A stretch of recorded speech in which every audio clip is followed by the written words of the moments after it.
नमस्कार, प्रणाम। भाभी जी फिर से निकल गई हैं मैदान में और आज हम लोग आए हैं डीएवी पब्लिक स्कूल में। आज जानते हैं यहाँ पे बहुत सारा 12th का बच्चा लोग है।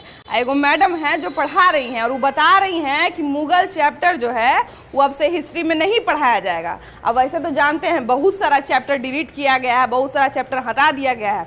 आप लोग तो जानबे करते हैं कि औरंगजेब जो था वो कितना क्रूर राजा था। वैसा कितना सारा राजा जो है क्रूर था, लेकिन उसके बारे में बच्चा लोग कब से पढ़े जा रहा है। लेकिन अब जो है बच्चा लोग ऐसा कुछ नहीं पढ़ेगा।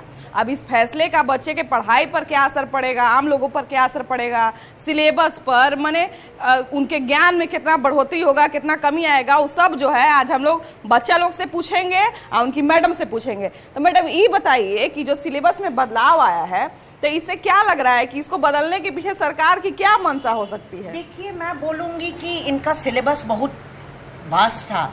ये बच्चे जो पढ़ रहे थे, खासकर कोरोना काल में जो ऑनलाइन क्लासेस हुआ, इससे ये बच्चे बहुत सफ़र किए हैं। और अभी जो आपकी सरकार भी न्यू इकोनॉमिक पॉलिसी के तहत जो शिक्षा पद्धति को इंट्रोड्यूस कर रही है, जिसमें इनका thinking skills, competency based questions आने हैं, तो बच्चों पे पढ़ाई का बहुत प्रेशर हो गया है। तो जो ये बदलाव आया है, जो चैप्टर्स हटाए गए हैं, वो बहुत इनके फेवर के लिए है बच्चों का, क्योंकि इससे इनका जो प्रेशर है वो कम होगा। जहाँ तक ये हो रहा है कि मुगल्स चैप्टर को हटाया गया है, तो मुगल्स तो ये क्लास 7 में पढ़ चुके हैं काफ़ी, और ऐसा नहीं है कि मुगल्स को कम्प्लीटली हटाया गया है। चैप्टर 8 में इनका मुगल्स के बारे में इनको पढ़ना है, जिसमें ऐनी अकबरी है, Mughal rural society, agrarian society है, जो इन बच्चों को पढ़ना है। तो इनके ज्ञान पर कोई असर नहीं पड़ेगा। अच्छा, मुगल चैप्टर जो है वो बच्चों को पढ़ाया जाना कितना जरूरी है या कितना गैर जरूरी है? देखिए, मेरे हिसाब से एक इतिहास की शिक्षिका कि बच्चों को ज्ञान सब चीज का देना है, लेकिन बदलाव भी होना चाहिए। भारतवर्ष का इतिहास बहुत पुराना है, 5000 वर्ष पूर्व हमारा इतिहास है, इतना स्वर्णिम इतिहास है। तो एक ही चैप्टर को क्यों हम फोकस करें कि उसी पे? और भी हमारे बहुत सारे राजा महाराजा, वीर शिवाजी हुए, मराठास हुए, जिनके बारे में बच्चों को बताया ही नहीं गया। तो ये सब चैप्टर्स को इंक्लूड करना चाहिए।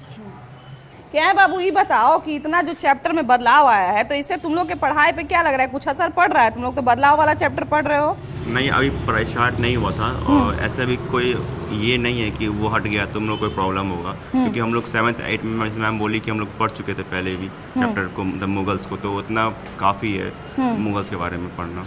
अच्छा, कोरोना काल में कहा जा रहा है कि बच्चों के पढ़ाई पे जो है वो बहुत असर पड़ा है, अब बहुत बच्चों पे बोझ बढ़ गया है। ये बात सही है? बच्चों पे बोझ बढ़ गया है? एकदम बोझ बढ़ गया है। सिलेबस बहुत वास्ट था और टाइम नहीं था हम लोग के पास कंप्लीट करने के लिए। इस बार सिलेबस कम हुआ है तो टाइम है, तो पहले ही खत्म हो जाएगा सिलेबस, तो बोझ कम ही होगा। अच्छा, और भी बहुत सारे विषय में सुने हैं कि बदलाव किया गया है। और कौन कौन से विषय में बदलाव किया गया है? पॉलिटिकल साइंस में चैप्टर डिलीट हुए हैं और ज्योग्राफी में भी शायद कम हुए हैं। तो ऐसे इससे बोझ ही कम होगा बच्चों पे और टीचर्स पे, सिलेबस पहले कंप्लीट हो जाए। अच्छा, देखिए ना, उस तरफ जो है बहुत सारी लड़की सब भी बैठी हुई हैं और लड़की लोग जो है इतिहास जानती भी है, इतिहास बनाती भी है। तो आइए ना इन लोगों से पूछा जाए कि ये जो है इतिहास के जो बदलाव है उससे इनके पढ़ाई पर कितना असर पड़ेगा। जी, जहाँ तक इतिहास की बात की जा रही है तो हमारे चैप्टर्स वही डिलीटेड है ना जो हम 7th या जो हमारे प्रीवियस क्लासेस में हम लोग पढ़ चुके हैं। तो इससे मेरे ख्याल से, जहाँ तक मैं समझती हूँ, इससे कोई ज़्यादा प्रभाव हमारे एनसीईआरटी या हमारे सर्कुलर पे नहीं पड़ना चाहिए। और जहाँ तक आप जानती हैं 12th is very humungous class. So बहुत ज़्यादा बच्चों को बर्डन करना या बहुत ज़्यादा उन्हें प्रेशराइज करना पार्ट्स के लिए, तो वो मेरे ख्याल से सही नहीं है। और पार्ट्स डिलीट हुए हैं तो हम थोड़ा रिलैक्स भी हैं। तो 7th और 12th के मुगल इतिहास में क्या अंतर था? देखिए, 7th में जब हम भी छोटे थे तो पहले जो भी पढ़ाया जाता है वो बच्चों के हिसाब से पढ़ाया जाता है, जितना नॉलेज वो ग्रैप्स कर सकते हैं। अब 12th में जो है हम भी बड़े हो गए हैं तो नॉलेज उस हिसाब से बढ़ जाता है। लेकिन जैसा कि मेरे बाकी क्लासमेट्स ने कहा कि जो हम चीज़ पहले पढ़ चुके हैं, तो अगर हम उसको दोहरा रहे हैं तो इससे अच्छा हम वो चीज़ पढ़ें जो हम अभी नहीं पढ़ चुके हैं। तो अगर ये चेंजेस लाई गई हैं सिलेबस में तो वो हमारे स्टूडेंट्स के लिए बहुत अच्छा रहेगा, हमारा प्रेशर भी कम रहेगा। तो ये पॉजिटिव वे में ही लेना चाहिए इस चीज़। पिछले 2 साल से कोरोना में स्कूल इतना ऑफ था, कोचिंग ट्यूशन सब बहुत मतलब कहा जाए कि अधूरा पढ़ाई हो रहा था। तो क्या लगता है कि एनसीईआरटी के इस कदम से आपके पढ़ाई में मतलब सुधार होगा? ऑब्वियसली बहुत ज़्यादा सुधार होगा, बिकॉज हमने कोविड टाइम में देखा था कि लाइक सिलेबस काफ़ी ज़्यादा वास्ट थे एंड फिर गवर्नमेंट ने उसमें डिसीजन लिया कि नो, सिलेबस को रिड्यूस करनी चाहिए ताकि स्टूडेंट जितने सिलेबस बचे हुए हैं उस पर ज़्यादा फोकस करके वो पढ़ सके। सो ये बहुत अच्छी चीज़ है हमारे लिए भी। और जैसा बाकियों ने भी कहा कि सिलेबस कम हो चुका है एंड उस पर अब ज़्यादा फोकस होगा। लाइक माहिर सेड दैट कि ऐसी चीज़ को क्यों पढ़ाना जो हम ऑलरेडी पढ़ चुके हैं, लाइक मतलब बार बार उसको दोहराना। उससे अच्छा है कि हम वो चीज़ें पढ़ें जो हमारे लिए नया है, ताकि वो हमारा क्या कहते हैं नॉलेज बढ़ा सके और अलग अलग फील्ड्स में, वैरायटीज़ में। सो ये बहुत अच्छी चीज़ है मेरे अकॉर्डिंग। कि जो चैप्टर पुराना हटाया गया है मुगल चैप्टर, और पहले से आप लोग का जो है मतलब कुछ चैप्टर आपको पहले से पढ़ लिए हैं, अब फिर से वो चैप्टर जो है वो आपको पढ़ना था। तो ये बताइए कि 7th में और 12th में कुछ तो अंतर होगा। तो ये बताइए कि 7th और 12th के मुगल चैप्टर में आप लोग क्या ऐसा अंतर देखते थे कि 12th में हटा दिया गया उसको? जी, भारत का इतिहास बहुत गौरवशाली रहा है और 7th में हम लोग मुगल में दिल्ली सल्तनत के बारे में पढ़ चुके हैं। 12th का सिलेबस बहुत वास्ट है और कोरोना के बाद सिलेबस हटाया ही गया है ताकि बच्चों पे बर्डन कम किया जा सके। और यही है कि 12th में सिलेबस कम कर दिया गया है और हिस्ट्री हमारा बहुत गौरवशाली रहा है। हिस्ट्री को रिवाइज किया जाना चाहिए समय पे, ताकि हम भारत के गौरवशाली इतिहास को और ज़्यादा नए इतिहास को पढ़ सके, नए नए रूलर्स को पढ़ सके।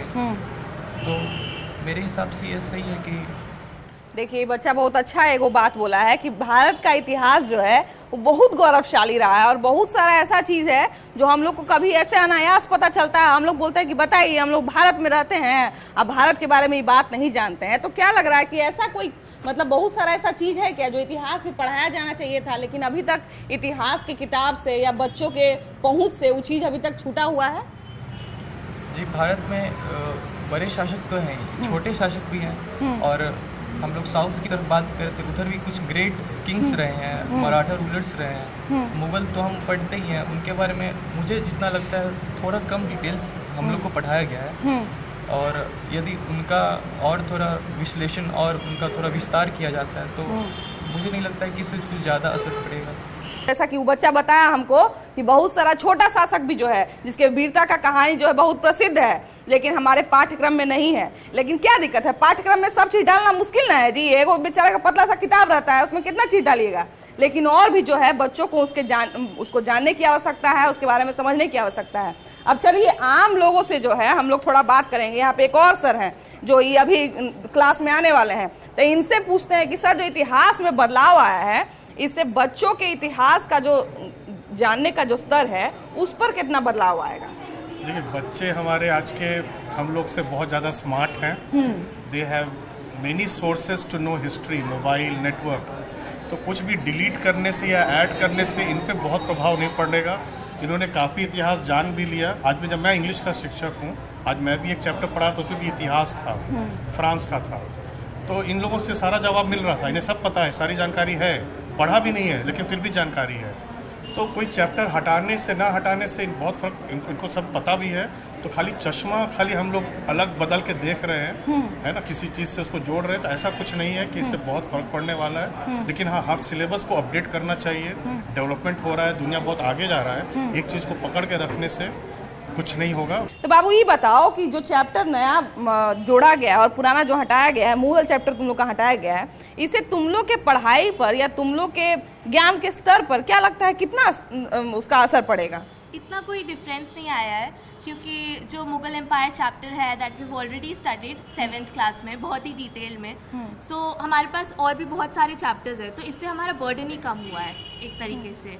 एंड सब कुछ बैलेंस करने में भी इट हैज़ हेल्प्ड। एंड हर year NCERT you know it revises the chapters and it is for the good. वो होना चाहिए हर साल, उससे इंटरेस्ट बढ़ता है लोगों का। तो हमारा भी बर्डन कम हुआ है, बहुत सारे चैप्टर्स है, बहुत सारे सब्जेक्ट्स है, तो उनको बैलेंस करने में भी इट हैज़ हेल्प। एंड ये चैप्टर हम पहले भी पढ़ चुके हैं बहुत डिटेल में। और भी चीज़ें हैं, the glorious history of India, और भी चीज़ें जो हमें समझनी चाहिए, तो उससे हम उस पर ज़्यादा फोकस कर सकते हैं रादर देन जो हम ऑलरेडी पढ़ चुके हैं। कोरोना का जो है बहुत बुरा असर पड़ा है बच्चों के पढ़ाई पे। बाकी सब लोग तो बाहर निकल रहे थे लेकिन स्कूल में देखिए कि लोग बच्चा आस पास बैठा हुआ है, तो साथ में बैठने का परमिशन नहीं था। तो ये बताओ बाबू कि जब कोरोना काल में बच्चों का पढ़ाई इतना दिन तक टला रहा, तो क्या लगता है कि अभी जब पुराना चैप्टर हटाया गया है तो इससे आप लोग के पढ़ाई पर मतलब अच्छा असर पड़ेगा और आपका जो है सिलेबस कम होगा, उससे अच्छा लगेगा आपको?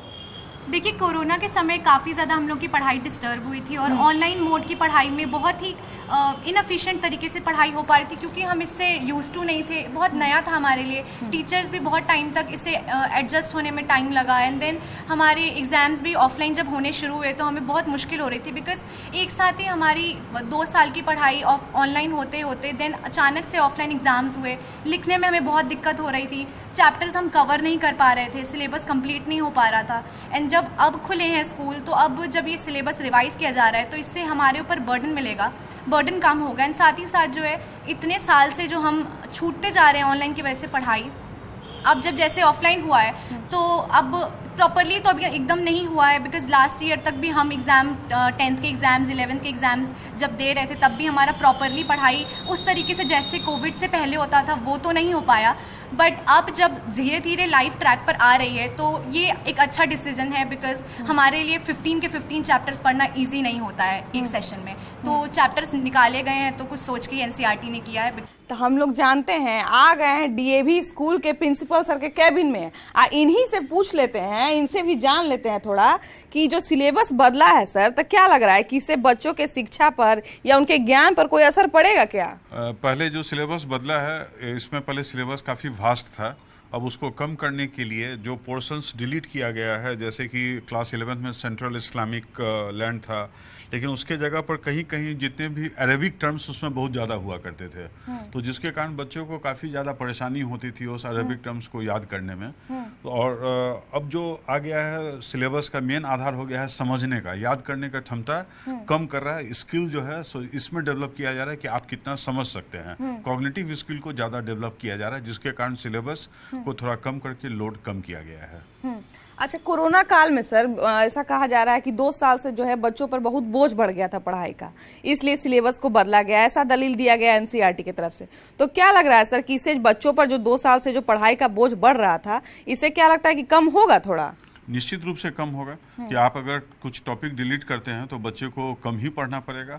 और इस 2 साल में जितने भी ऑनलाइन क्लासेस हुए थे उसमें बच्चे का जो पर्टिकुलरली ऑफलाइन क्लासेस में जितने अच्छे ढंग से टीचर क्लियर कर पाते हैं, ऑनलाइन में कभी भी उतने अच्छे ढंग से नहीं हो पाता है। और बच्चों में लिखने का प्रवृत्ति भी जो है सो काफ़ी व्हाट्सएप पर दूसरे तरह से मैसेज भी लिखना, मैंने सब चीज़ उन्होंने लिखना भी लगभग भूल गए हैं, तो जिसके कारण कहीं ना कहीं परेशानी है। और ये बहुत ही सराहनीय कदम है एनसीईआरटी का कि सिलेबस का बोझ को शुरू में कम करें, और हो सकता है कि आने वाले दिनों में फिर से इसको रीइंट्रोड्यूस कर दिया जाए, लेकिन फिलहाल उसको कम कर दिया गया है।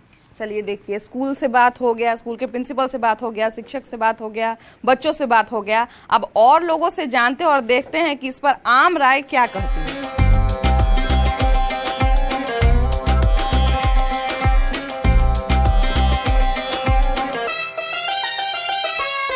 देखिए ना, हम लोग पहुंच गए हैं रहमान सर के कोचिंग में। जानते हैं रहमान सर बच्चा लोग का जो है ना प्रतियोगी परीक्षा का तैयारी करवाते हैं। देखिए यहीं पे है रहमान सर। नमस्ते सर। प्रणाम प्रणाम। नमस्ते सर, ये बताइए कि आप इतना लोग को जो है पुलिस दरोगा बना दिए, ऑफिसर बना दिए, अभी जो मुगल चैप्टर हटाया गया है तो इसके बारे में लोग बोल रहा है कि जानबूझ के जो है इतिहास को जो है अपने हिसाब से बनाने का कोशिश कर रही है बीजेपी।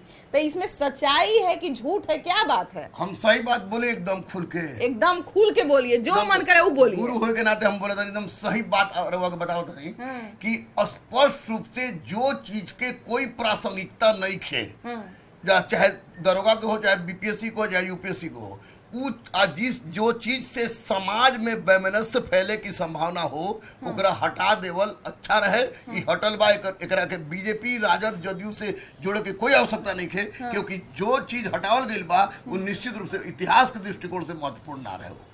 सर, तो बहुत लोग कहता है कि मुगल सब लूट के थोड़ी गया है, माने क्रूर था तो लूट के थोड़ी गया है। यहाँ पर ताजमहल बना दिया, लाल किला बना दिया, इतना चीज बना दिया, तो जब इतना चीज बनाया है तो उसके बारे में लोग पढ़ेगा कह नहीं, ऐसा लोग सब बोलते रहता है सर। देखिए सर, निश्चित रूप से एक बात मैं बता दूं आपको, इतिहास का छात्र होने के नाते, और मैं खुद मुसलमान हूँ, उसके बाद भी बावजूद मैं बता रहा हूँ कि मुगल्स क्या आपको तुर्क, मंगोल, मुगल ये तीनों लुटेरा थे।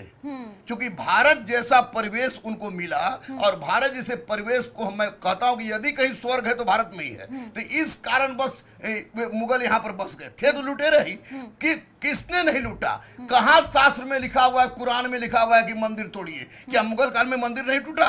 क्या काशी विश्वनाथ मंदिर नहीं टूटा? क्या सोमनाथ मंदिर नहीं टूटा? मैं तो कह रहा हूं कि एनसीईआरटी से पूरे दिल्ली सल्तनत और मुगल काल को हटा देना चाहिए, वैसे चीज को जिसका हमारे इतिहास के दृष्टिकोण से, हमारे आने वाले बच्चों के भविष्य के दृष्टिकोण से और देश के दृष्टिकोण से कोई महत्व नहीं हो। इतना मोटा किताब दिल्ली सल्तनत पढ़ा, मुगल काल पढ़ा, आ क्वेश्चनों में से पूछत रहे 2 गो 3 गो, तो ओकरा खातिर लड़का जान दे सक काहे जान दे सक हट काहे जान देगा जी? बच्चा सब काहे जान दे? लड़का सब बढ़िया भाई, तो लड़का तो खुश पड़े सब हमार कि बहुत बढ़िया बैल के हट जाए, गुरुजी दिल्ली सल्तनत हटवा दी। लड़का सब खूब खुश बा, लड़का बड़ी खुश पड़े सब कि हट गई, कम से कम सिलेबस छोटा हो गई, और हम खुश बानी कि एक से सांप्रदायिकता के वो तत्व समाप्त हो गई जो हमारा अधिकारी सबके दिमाग में ठूस ठूस के भरल जाते रहे। हाँ चल, लड़का सब खुश बा तो सब बढ़िया बा। चल ई सर रहे, अब सर के बहुत सारा बच्चा लोग भी बा, तावन वही लोग से बतियाल जाओ, वही लोग के पास देखल जाओ कि ऊ लोग जो बा अपन सिलेबस के लेके कितना एक्साइटेड बा। ई बताइए कि मने दिल्ली सल्तनत और बादशाह नामा हो गया, अकबर नामा हो गया, फलान ढिमकान, मने जितना सारा जो मुगल चैप्टर था सब हटा दिया गया है। तो इससे आपके पढ़ाई पर कोई असर पड़ेगा? असर पड़ेगा, ये सिलेबस हम लोग को कम होगा। जो सर ने भी बताया कि जो मोटी मोटी किताबें पढ़नी पड़ती थी, उसमें 2-3 क्वेश्चन आते थे, छात्रों को टेंशन होता था, टाइम भी कम मिलता है, इससे छात्रों को बहुत रिलीफ मिला है। अच्छा, और भी बहुत सारा बच्चा लोग है, ये बताइए कि जो मुगल चैप्टर जो हटाया गया, तो क्या लग रहा है कि मुगल का इतिहास पढ़ना बच्चों के लिए जरूरी है कि नहीं? इतिहास के रिव्यू से देखा जाए तो ऐसे जानना तो सब चीज़ ज़रूरी है, लेकिन अब गवर्नमेंट का जो ये डिसीजन है कि मुगल सल्तनत को यहाँ सिलेबस से हटा दिया जाए, उसके बदले में कुछ और लाया जाए, तो उन लोगों ने कुछ सोच समझ के ही ऐसा कदम उठाया होगा जो हमने सारे स्टूडेंट के हित के लिए होगा। ये बताइए भैया कि जो मुगल का जो है इतिहास जो खत्म कर दिया गया है किताब से, तो क्या लग रहा है कि ये जानबूझ के किया गया है या बच्चों को इनको पढ़ने की कोई आवश्यकता नहीं थी? मुगल को पढ़ने का कोई आवश्यकता ही नहीं। मुगल को पढ़ने से और देश की भावना पैदा होता है कि हिंदू मुस्लिम में तनावपूर्ण स्थिति, जैसे मुगल जितना गलत काम किया, इतना गलत व्यवहार किए हम लोगों के साथ, वो सब पढ़ने की कोई ज़रूरत नहीं है। उसके जगह पर पूरा बुक को, मुगल मध्यकालीन बुक को हटा करके नया सिलेबस डाल दिया जाए तो हम लोग के लिए प्रतियोगिता परीक्षा देने वाले विद्यार्थियों के लिए बहुत ही अच्छा रहेगा। तो मुगल इतिहास पढ़ने से क्या दिक्कत है जी? मुगल इतिहास हम क्यों पढ़ें? मुगल इतिहास पढ़े हम गलत आदमी को क्यों पढ़ें? उससे पढ़ने से फायदा क्या है? सब बोलता है कि वो लोग क्रूर था, तो लूट के नहीं गया, यहाँ ताजमहल बना दिया है, तो लाल किला बना दिया है। जो इम्पोर्टेंट चीज है उसको रहने दिया जाए, बाकी जो गलत किया है उसको सिर्फ हटा दिया जाए। कि जो बच्चा, नया बच्चा जो समाज में है, उसके प्रति कुरीति मुगल के प्रति जो है, तो गंदगी का मैंने जो समाज में फैला हुआ है वो खत्म हो जाए। बाबू ये बताइए कि मैंने मुगल चैप्टर हटा दिया गया है, बहुत सारा और भी चैप्टर हटाया गया, हालांकि से एनसीईआरटी जो है कह रही है कि बच्चा सब पर बहुत बोझ था इसलिए हटा दिया गया है ना, बोझ था, तो इससे बोझ कम होगा आप लोग का? जी हाँ, तो बोझ सही मायने में कम होगा कि गलत मायने में कम होगा? नहीं, सही मायने में कम होगा, सिलेबस हम लोग का थोड़ा कम हो जाएगा। तो मुगल चैप्टर को काहे काटा गया है? मुगल चैप्टर को काटा गया है, मुगल चैप्टर में भी कुछ अच्छी बात बोली गई है। जैसे सर तो बताए ही होंगे। हाँ, चलिए ठीक है। तो देखिए इतना सारा आपको राय मशवरा करवा दिए, इतना सारा मुगल चैप्टर के बारे में, उसके हटाने के बारे में लोग क्या सोच रहा है, सब आपको बता दिए। जानते हैं हम आए थे जिस इलाका में खाली कोचिंगे है, खाली टीचरें है, तो इसलिए हम जिसको पढ़ना है, जिसको पढ़ाना है, उससे बेहतर कौन बता सकता है जी? अब मुगल चैप्टर के रहने नहीं रहने से या बाकी चैप्टर के रहने नहीं रहने से बच्चों के पढ़ाई पर क्या असर पड़ेगा, वो तो हम लोग आगे जाके देखबे करेंगे, बच्चा लोग आगे जाके महसूस करवे करेगा। लेकिन आज के लिए बस इतना ही। भाभी जी मिलेगी अगले अंक में, यानी कि कल। अब आज के लिए बाय बाय।